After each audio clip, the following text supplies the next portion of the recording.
MS Now's Alex Tabbitt is in Des Moines, Iowa for us. Also with me, Basil Smikle, MS Now political analyst and professor at Columbia University. Basil, both of the Democrats in the Senate primary are running as Washington outsiders. Right. That's what they call themselves. Are they right about not just that state, but generally in this environment, what red state folks are looking for? Well, Democrats have been successful at, if they've been outsiders and been anti-establishment. So have you seen candidates in this race run against Chuck Schumer, for example, and so they use a lot of language saying that the Democrats in Washington have failed. So there's a question as to whether or not there's still persuasion left in the electorate, right? That people aren't so polarized. And I think that's what both those candidates, in particular Turk, is banking on, that there's still an opportunity to persuade, even if you're not creating the stark contrast that a lot of voters do want. So if there is an attempt to reconstitute the Obama coalition, this is a very important place to try to make that happen, because it's a somewhat conservative state, but you have a lot of working class voters and a lot of people that, you know, again, because of the Obama experiment and success there in 2008 says that, you know, maybe we could start to reframe this from this vantage point. And a lot of farmers who have been hit hard by Trump's tariffs and the Iran war. According to audio that was obtained by Politico, the GOP frontrunner in the Senate race, who has Trump's endorsement, admitted last week the war will become a political liability if it drags on. But here's what she told my colleague just yesterday. Given fertilizer prices, gas prices in this state, do you believe that President Trump's influence has waned here at all? And why should Iowans trust the Republican Party right now? Well, let me say this. American farmers sent President Trump back to the White House because they knew he was the only one who could work toward leveling the playing field for them. But that was then. Stuff has happened since then. Claire McCaskill and I were talking about the fact that in places like in Ohio, in Missouri, in places where there are large rural areas, Democrats may have an opportunity. How do they take advantage of it? Well, I think they can talk about the cost of chaos, right? That Trump's chaos has cost them, it's cost farmers resources, it's cost them valuable time. And the reality is, you know, and you talked about this in your last segment, Donald Trump's done well in terms of controlling his party, but he doesn't have a lot of appeal outside of that. And what Democrats have to be able to do is say, look, there's a cost to his chaos.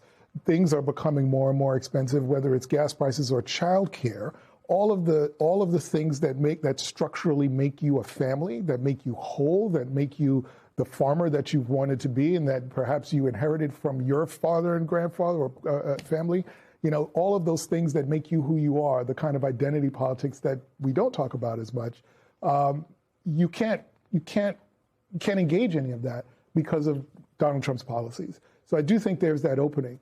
The question for any of the candidates is, well, if you're going to have these conversations, you know, to what extent do you sort of privilege electability over the ideology?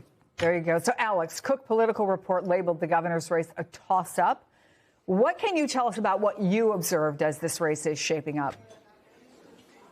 Well, Chris, this gubernatorial race is the talk of the town here. We are at an assisted living facility in Des Moines, Iowa. There are about 300 elderly Iowans who live here, who are taking breaks in between bingo and in between aerobics classes, water aerobics classes, to come vote. And that is because Iowans take democracy seriously here. They come to their polling location. And back in 2024, 74% of Iowans participated in that presidential election, and we're seeing huge turnout here once again. As for the gubernatorial race right now, on the Democratic side, we're seeing unity in this primary. There's only one candidate, is Rob Sand. He's the state auditor here in Iowa. But on the Republican side, we've seen some fracturing. There are about 5 different major candidates. It was a toss-up who it was going to be that is going to clinch this nomination today until President Trump endorsed at the 11th hour Randy Feenstra, a representative from Northwest Iowa.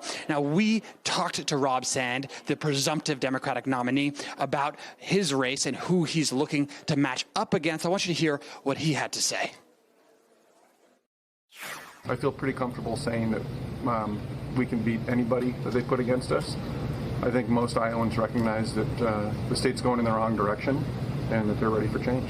Tariffs have been terrible for the state of Iowa, and yet everybody on the other side, all the politicians that are only supposed to be representing the state of Iowa, are trying to convince people that there's a new golden age right around the corner.